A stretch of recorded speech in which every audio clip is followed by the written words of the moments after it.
But before I proceed further एक announcement है for you guys, since आप उसमें अब आ रहे हैं ना, फाइनल ईयर में अपने एंटर हो रहे हैं आफ्टर दिस सेमेस्टर, तो आपके जो फाइनल ईयर प्रोजेक्ट मेन जो आपका कोर्स है वो स्टार्ट होने वाला है। For that as a first phase मैंने आपके सुपरवाइज़र्स जितने भी हैं प्रॉस्पेक्टिव फ्रॉम केस केयर और जो भी हमारे साथ अटैच होना चाहते हैं from even outside the university, उन सब के लिए मैसेज ये है, केस केयर वालों को तो ईमेल चली जाएगी आज कि अपने FYP आइडियाज़ मुझे मेल कर दें, ठीक है, not more than 1 page idea कि भाई क्या प्रोजेक्ट डिस्क्रिप्शन है समथिंग लाइक दैट। तो उससे ये होगा कि मैं फिर उसको कंपाइल करूँगा। पर faculty 3 project ideas maximum, this the limit हम असाइन करते हैं। लास्ट ईयर भी हमने इसी तरह असाइन किए। तो 3 से ज़्यादा प्रोजेक्ट आइडियाज़ हर फैकल्टी मेंबर नहीं देगा। अब वो प्रोजेक्ट आइडियाज़ 2 हफ्ते बाद डिस्प्ले होंगे in all the notice boards as well as the website, any social media, हर जगह पे, फेसबुक पे भी वो हो जाएगा अपलोड, ठीक है। List of projects along with their 1 page description. उसमें से you guys have to choose the supervisor and the project, ठीक है।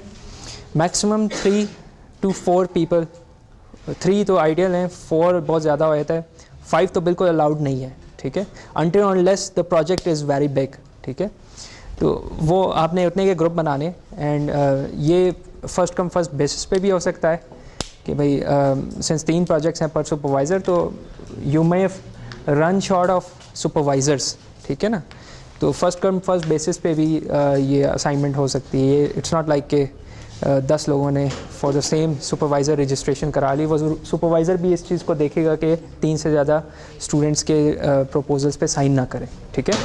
तो फर्स्ट कम फर्स्ट बेसिस है, you have to meet the supervisors even before they actually give their project ideas, you can meet them during this time as well, ठीक है ना। 2 हफ्ते मैं उन्हें दूंगा, तो उससे पहले भी आप उनसे मिल सकते हैं कि मैं ये प्रोजेक्ट करना चाह रहा हूँ, या आप बताएं कि आपके पास क्या प्रोजेक्ट्स हैं, मैं आपके साथ फाइनल ईयर प्रोजेक्ट आपको सुपरवाइज़र बनाना चाह रहा हूँ, ठीक है। तो you can go to him like that and convince him to take you under his supervision. तो ये आप काम करना स्टार्ट कर दें, क्योंकि 2 हफ्ते हैं जिसके बाद ये प्रोजेक्ट्स सामने आ जाएंगे and you guys need to choose one of the projects from the list. और समर में जाने से पहले, छुट्टियों में जाने से पहले, you guys would have to give a formal presentation on project proposal defence, ठीक है। ये फर्स्ट वीक ऑफ जून होगा, ओपन हाउस के फ़ौरन बाद। ओपन हाउस बैच 09 का जैसे ही ख़त्म कंक्लूड होगा, उसके बाद आप लोगों के उसी वीक में प्रेजेंटेशन होगी, very short presentation, 5 to 10 minutes, 5 minutes let's say, जो जिसमें सिर्फ आप ये बता रहे होगे कि ये प्रोजेक्ट है, ये मेरा सुपरवाइज़र है, ये मेरे टीम मेम्बर्स हैं, this is the description, small description, and this is what we are going to do over the whole year, ठीक है। और ये चैलेंजेस हम एक्सपेक्ट कर रहे हैं उसमें आएंगे, जस्ट लाइक दैट। इस तरीके से आपने ड्यूरिंग अ प्रेजेंटेशन बताना होगा, maybe in the media auditorium और जो भी वेन्यू उसमें डिसाइड होता है। Once we are done with that, फिर आप अपनी छुट्टियों में चले जाएंगे फॉर 2 or 3 मंथ, जितना भी टाइम है समर का। You would be doing feasibility study, background study, और जो भी चैलेंजेस वो लिस्ट आउट करेंगे।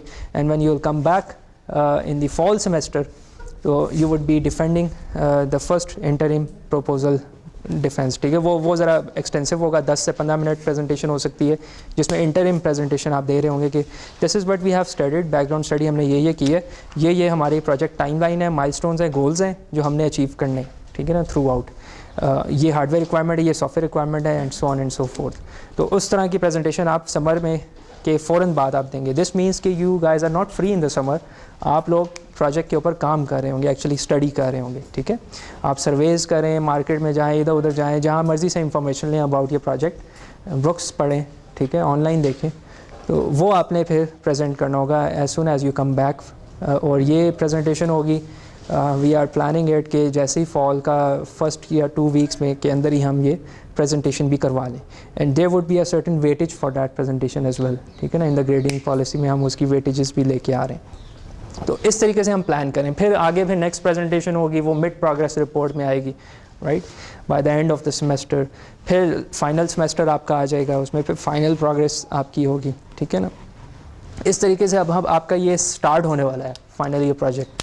तो make your mind accordingly, there are lots of projects. दुनिया में बहुत ज़्यादा अंडरग्रेड में के लेवल पे FYP प्रोजेक्ट्स होते हैं, तो ऑनलाइन एक्सप्लोर करें डिफरेंट यूनिवर्सिटीज़ के इलेक्ट्रिकल इंजीनियरिंग डिपार्टमेंट की websites to come up with to get some idea कि भाई किस किस्म के FYP प्रोजेक्ट्स हो रहे हैं अंडरग्रेड लेवल के, ठीक है। वहाँ से भी आपको बहुत से आइडियाज़ मिलेंगे। इफ़ यू वांट के केस में क्या हो रहा है, if you want to know, तो वो आपको लाइब्रेरी से पता चलेगा, उधर प्रोजेक्ट रिपोर्ट सबकी पड़ी हुई हैं, ठीक है, previous work done. You can even interact with batch 09 student, current student since वो ग्रेजुएट नहीं हुए, कि वो किस किस पे काम कर रहे हैं, उनमें से कोई ऐसा प्रोजेक्ट जो कि एक्सटेंड किया जा सकता है तो यू कैन कंटिन्यू डैट, ठीक है। फॉर एग्जांपल मेरे पास जो काम है वो भी एक्सटेंड हो सकता है एंड डेफिनेटली मैं उसमें इसी प्रीवियस वर्क से थोड़ा सा आगे मैं चलाऊँगा कुछ बच्चों को लेके। तो इस तरह के और भी बहुत से प्रोजेक्ट्स होंगे, ठीक है। कुछ नए प्रोजेक्ट्स भी होंगे that you can come up with yourself, और सुपरवाइज़र अगर चाहे तो वो नया आइडिया दे सकता है, ठीक है। Any confusion? तो expect a presentation in the first week of June, ठीक है ना, उसके लिए आप लोग तैयार रहिएगा। Okay, previously we have been doing amplitude modulation और chapter number 4। We concluded chapter number 4 last time, और सुपर हेटेरोडाइन AM रिसीवर हमने कंक्लूड किया था। Do you have any question from that particular topic, super heterodyne AM receiver? किसी ने book read की? उसमें एक पैराग्राफ था सुपर हेटेरोडाइन से रिलेटेड। Did anyone bother to read it?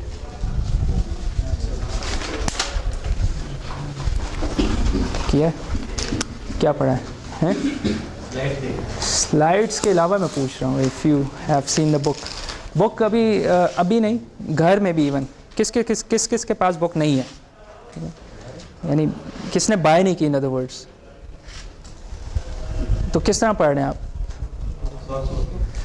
नहीं, वो सॉफ्ट कॉपी इंक्लूडेड, ठीक है। हाँ, बुक पढ़ी है ना बेड टाइम से पहले किसी ने, ठीक है।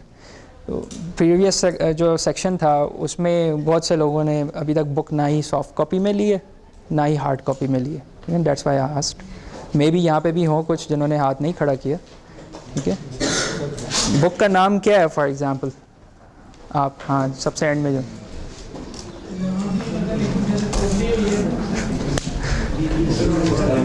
हैं, BP लाठी तो आते, ठीक ठीक ठीक, सही, ठीक है। Okay, today we are going to focus on chapter number 5 from the same book. Chapter 5 is about angle modulation. इसमें you are going to cover FM as well as PM, frequency modulation as well as phase modulation. We are going to have an overview of the whole thing कि angle modulation क्या होती है, इसके पीछे जो maths है FM और PM के पीछे, वो क्या maths, small maths is there, तो वो हम देखेंगे। और कंसेप्चुअली हम देखेंगे कि FM और PM में क्या हो रहा होता है। थोड़ा सा आपको ना इनसाइट बताऊंगा FM और PM की इन दिस लेक्चर।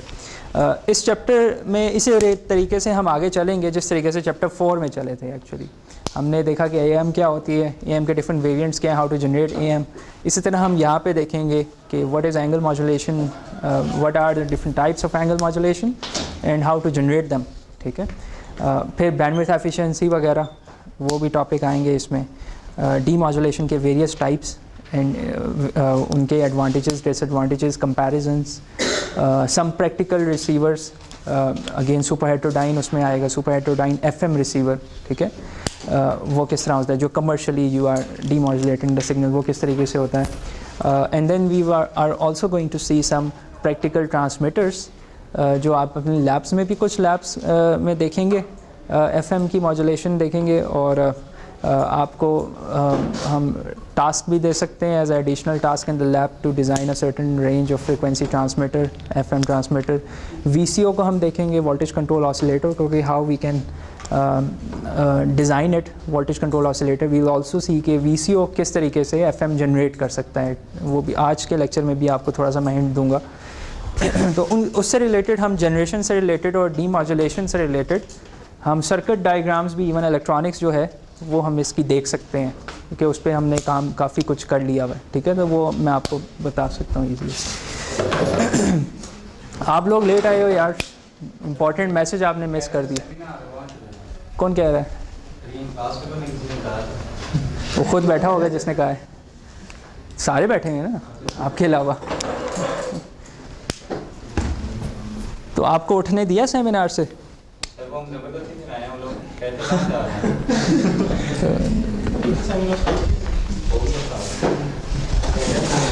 आप लोगों ने सेमिनार लेना या क्लास लेनी है? ठीक है ना, जिन्हें क्लास लेनी है वो बैठे हैं सिर्फ, ठीक है? कैंसिल नहीं होगी, ठीक है? क्लास तो मैं लूँगा। दैट डिपेंड्स कि हम किस तरीके से, नहीं भाई 4 बजे के 10 मिनट रह गए, दैट डिपेंड्स कि हम किस पेस पे जाते हैं, ठीक है? ठीक है ना, तो लेट्स सी कि हम कितनी जल्दी वाइंड अप करते हैं, ठीक है? ओके, एंगल मॉड्यूलेशन हम डेफिनेशन से स्टार्ट करेंगे and we are going to link the definition with the mathematics behind it.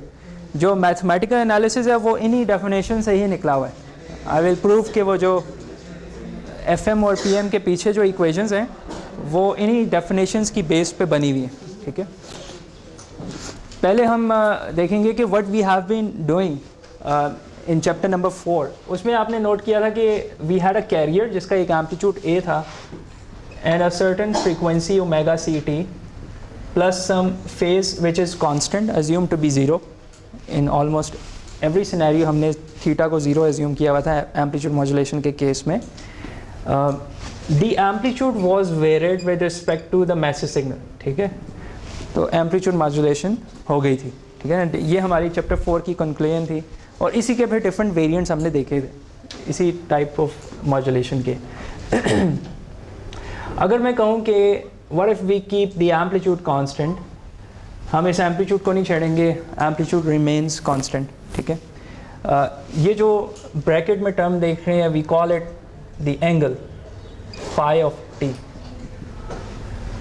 ये जो टर्म है this theta, it's not constant any more, it is a phase, instantaneous radian phase हम इसको कहेंगे, just phase shortly. This is your angle or instantaneous angle जो भी bracket में term है। If you take the derivative of this angle, what you will get? Yes, omega I of t, which is instantaneous radian frequency, ठीक है? I call it instantaneous. ये terminologies आप note करते जाएं साथ साथ।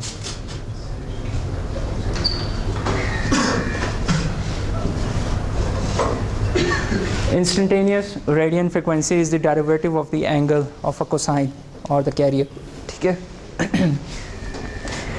ओके, मुझे बताएं कि एम्पलीट्यूड मॉड्यूलेशन के केस में what was the value of omega i of T? Constant वो क्या थी? 0 कहाँ से आ गई? 0 का मतलब है कि कैरियर ही नहीं है, कैरियर है ही नहीं है। क्या है? High frequency. But what is the value of that frequency? Omega c, ठीक है ना? आप इस जगह पे फाई को 0, थीटा को 0 करें एम्पलीट्यूड मॉड्यूलेशन के केस में, generally assume to be constant और 0, एंड देन डेरिवेटेड, तो क्या आएगा? ओमेगा सी, ठीक है ना? तो फॉर AM एम्पलीट्यूड मॉड्यूलेशन, अब मिक्स ना कीजिएगा, AM also stand for angle modulation. यहाँ पे हम इसको AM जो मैंने यहाँ पे लिखा है, this is for amplitude modulation. Omega i of t is a constant value omega c, ठीक है, फॉर एम्पलीट्यूड मॉड्यूलेशन, ठीक है? दिस मीन्स के जो कैरियर की फ्रिक्वेंसी है दैट डजंट चेंज और वेरी, ये चेंज नहीं होती at any given time t, वो एक कांस्टेंट ही वैल्यू है omega c, no matter what. सही? ये तो आपने देख लिया हुआ है चैप्टर 4 में, ठीक है ना? यहाँ पे this is not the situation, we don't have a constant omega i for all times t, we have a time varying omega i, ठीक है? अगर आप यहाँ पे इसको सब्स्टिट्यूट करें ना एंगल को, उसका derivative D by d t of omega ct plus theta of t or something like that, it becomes omega c plus d by dt of theta of t।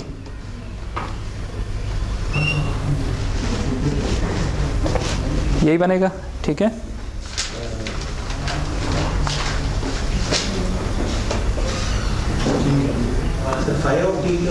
Derivative किसका लिया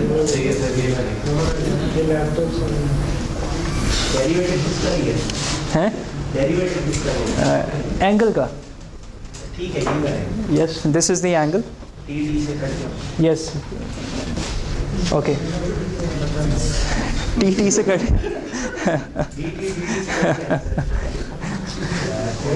यार ये constant है और T का derivative 1 होता है। हाँ, तो कटा किस रहा है? ठीक है, dt by dt कट जाता है। ठीक है, okay, right, okay. We call this term as instantaneous radian frequency deviation.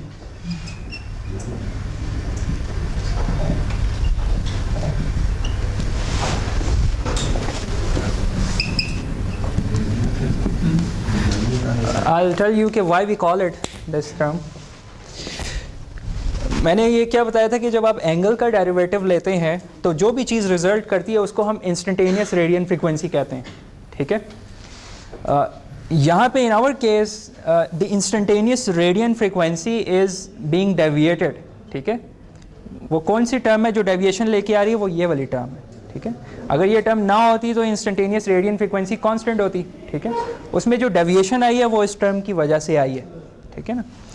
So that's why we call it कि this is the term contributing towards the deviation in the instantaneous radian frequency, ठीक है ना, सही। Omega i of t is not constant anymore, it's a function of this term, ठीक है ना, some offset and this term. जी sir, आप ये बता रहे हैं कि एंगल मॉड्यूलेशन के अंदर फेज वो चीज़ है जो वेरी कर रही होती है, but the frequency remains the same. we will see frequency doesn't remain the same. This whole thing is the instantaneous radian frequency.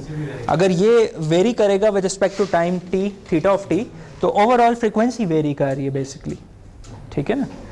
तो the point is कि if it doesn't vary, तो ये बन जाएगा amplitude modulation वाला case कि frequency remains constant at omega c, ठीक है ना। If it varies, तो this means कि ये amplitude modulation नहीं है, इसमें some FM या PM involved है। कैरियर फ्रीक्वेंसी तो सेम नजर नहीं आ रही आपको? नहीं, उसमें सम एडिशन हो रही है ना, ये दोनों चीज़ें मिल के कैरियर फ्रिक्वेंसी बना रही हैं, ठीक है। It's not alone is the carrier frequency है, ये सेंटर पॉइंट है कैरियर फ्रिक्वेंसी का, क्योंकि ये जो सिग्नल है ये कम या ज़्यादा हो सकता है। अकॉर्डिंगली ओमेगा सी से पॉजिटिव और ओमेगा सी से कम फ्रिक्वेंसी जनरेट हो सकती है। What's the center point? Omega c is the center point, ठीक है ना, राइट। तो ये जो टर्म है this contributes towards the frequency deviation, that's why we call it instantaneous radian frequency deviation, क्योंकि ये रेडियंस में आंसर आ रहा है। अब हम ज़रा इस डेफिनेशन पे आते हैं एफएम की। Now come back to this definition here. By definition we say कि एफएम हो जाएगा अगर instantaneous radian frequency deviation is directly proportional to the message signal. ये स्टेटमेंट पढ़ें, यानी कैरियर की इंस्टेंटेनियस रेडियन फ्रीक्वेंसी डेविएशन अगर वो डायरेक्टली प्रोपोर्शनल हो जाए मैसेज सिग्नल के, तो तब एफएम जनरेट हो जाएगा, ठीक है। इस क्लेम को अगर हम मैथमेटिकली देखें तो ये वो टर्म है जिसकी हम बात कर रहे हैं कि instantaneous radian frequency deviation if it is directly proportional to m of t, तो तब एफएम जनरेट होगा, ठीक है। तो if I make it proportional to m of t, then I am generating frequency modulation, ठीक है। इसको प्रोपोर्शनल के साइन को अगर मैं इक्वल टू के साइन में कन्वर्ट करूं तो ये बन जाएगा d by d t of theta of t is equal to some constant, इसको हम के एफ यूज़ करते हैं फॉर एफ एम, ठीक है, times m of t, some constant k f times m of t, ठीक है। सर, इनकी क्या चीज़ डायरेक्टली रिलेट करती है? ये दोनों आपस में यानी जैसे जैसे मैसेज सिग्नल हाई हो रहा है instantaneous radian frequency deviation high हो रही है, जैसे जैसे मैसेज सिग्नल कम हो रहा है फ्रीक्वेंसी डेविएशन कम हो रही है, ठीक है। They have direct relationship, proportional relationship, ठीक है ना, proportional with that constant k F, ठीक है ना। के एफ भी हमारे कंट्रोल में होता है प्रैक्टिकल सर्किट्स में, ओके। के एफ कंट्रोल्स के कितने अमाउंट ऑफ डेविएशन कितने अमाउंट ऑफ डेविएशन इंट्रोड्यूस करनी है, मेक सेंस। क्योंकि अगर मैं कहूँ ना कि 1 वोल्ट चेंज हो रहा है मैसेज सिग्नल में, तो how much deviation you would require to have. अगर कांस्टेंट की वैल्यू 1 हो तो 1 ही होगी डेविएशन, अगर 2 हो तो 2 टाइम्स डेविएशन हो जाएगी change for every 1 volt of change in m of t. Linear बनाने की कोशिश करें? नहीं, मैं ये कह रहा हूँ कि के F controls the amount of deviation, ठीक है। अगर के एफ की वैल्यू स्मॉल हो जाएगी तो every 1 volt change in m of t would result in small change in the deviation, however वो proportional होगा but small change in proportion, ठीक है ना, right? So kf can control the amount of deviation कि ये जो center point है उससे कितनी दूर वो move करे carrier frequency, ठीक है ना. This is in our control basically, ये हम practical circuit में control करते हैं. एम्पलीट्यूड ना, ये डायरेक्टली एम्पलीट्यूड के साथ मल्टीप्लाई हो रहा है, ठीक है ना. एम्पलीट्यूड आपका कम या ज़्यादा हो रहा है मैसेज सिग्नल का, जो डेविएशन है वो कम या ज़्यादा हो रही है, ठीक है ना. But deviation here is contributing towards the instantaneous frequency of the carrier. Basically ये कम या ज़्यादा होने की वजह से क्या हो रहा है, कैरियर की फ्रीक्वेंसी कम या, ठीक है ना. Getting the idea? Okay.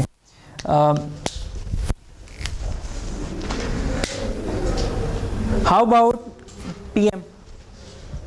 Same चीज़ को हम PM के लिए बनाना चाह रहे हैं. PM बाय डेफिनेशन सेज कि the phase of the carrier signal is changed with respect to the variations in the message signal. In other words हम PM के केस में जो फेज है कैरियर सिग्नल का, this one there theta of t, इसको हम directly proportional vary कर रहे हैं with respect to m of t, ठीक है. By definition this is going to vary, this term only is going to vary with respect to the message signal. तो PM के case में मेरे पास जो मैथमेटिकल इक्वेशन बनेगी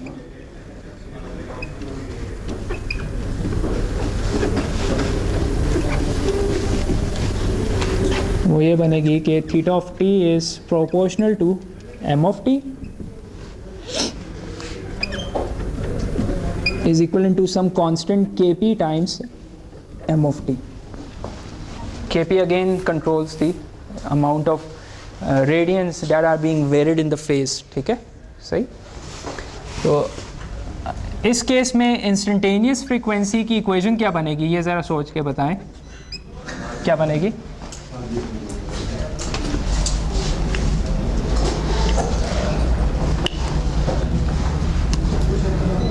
रिकॉर्डिंग हो रही है या नहीं हो रही? हो रही जी.